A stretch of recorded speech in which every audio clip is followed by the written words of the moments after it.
substance during pregnancy, often without realizing the potential harm.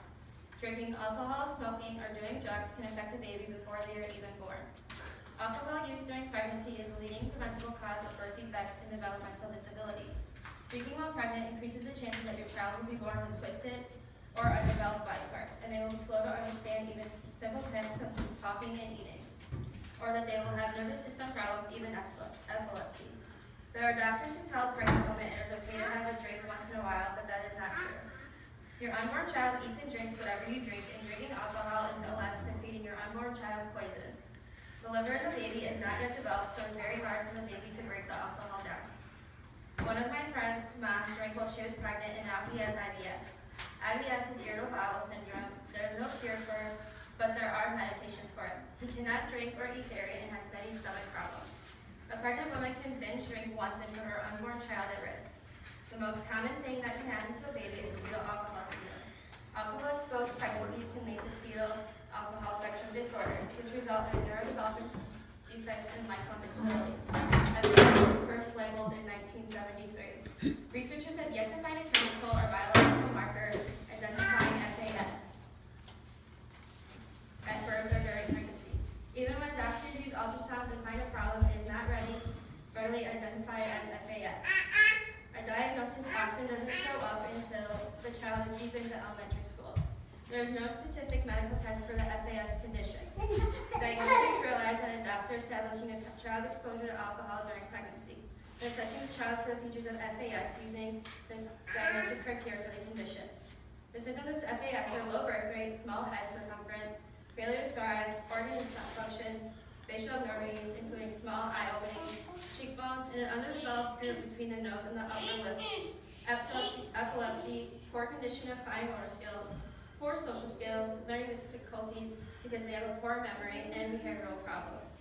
There is no cure for FAS, and it has a lifetime effect. They can get help with their learning and behavior to maximize their independence and achievements.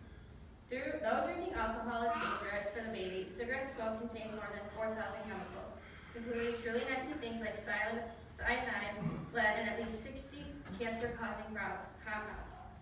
When you smoke during your pregnancy, the toxic brew gets into your bloodstream, your baby's only source of oxygen and nutrients. Women who smoke are also more likely to have placenta problems. This is a serious concern because the placenta provides nourishment to the baby in the womb. Smokers also have a low birth rate, premature deliveries, and babies with cleft palate. In addition, smoking during pregnancy and after delivery is one of the causes associated with sudden infant death syndrome, or SIDS. SIDS is the #1 killer of 1 month to 1 year old children in the United States. About 3,500 infants die each year from it. Nicotine chokes off oxygen by narrowing blood vessels throughout your body, including the ones in the umbilical cord. A shortage of oxygen can have a devastating effect on the baby's growth and development. On average, smoking during pregnancy doubles the chances that a baby would be born too early or weigh less than 5.5 pounds at birth. Smoking also more than doubles the risk of a stillbirth. Undersized babies tend to have underdeveloped bodies. Their lungs may not be ready to work on their own, which means they may spend their first day or weeks attached to a respirator. After they're breathing on their own, these babies may have continuing breathing problems because of delayed lung development or other adverse effects of nicotine. Smoking during pregnancy can have a lifelong effect on your baby's brain. There is no evidence to support the claim that quitting cold turkey could harm the fetus. My friend was told that quitting would hurt the baby, but looking at my friend's baby, she is a lot slower than average. She is 1 and won't talk or even crawl.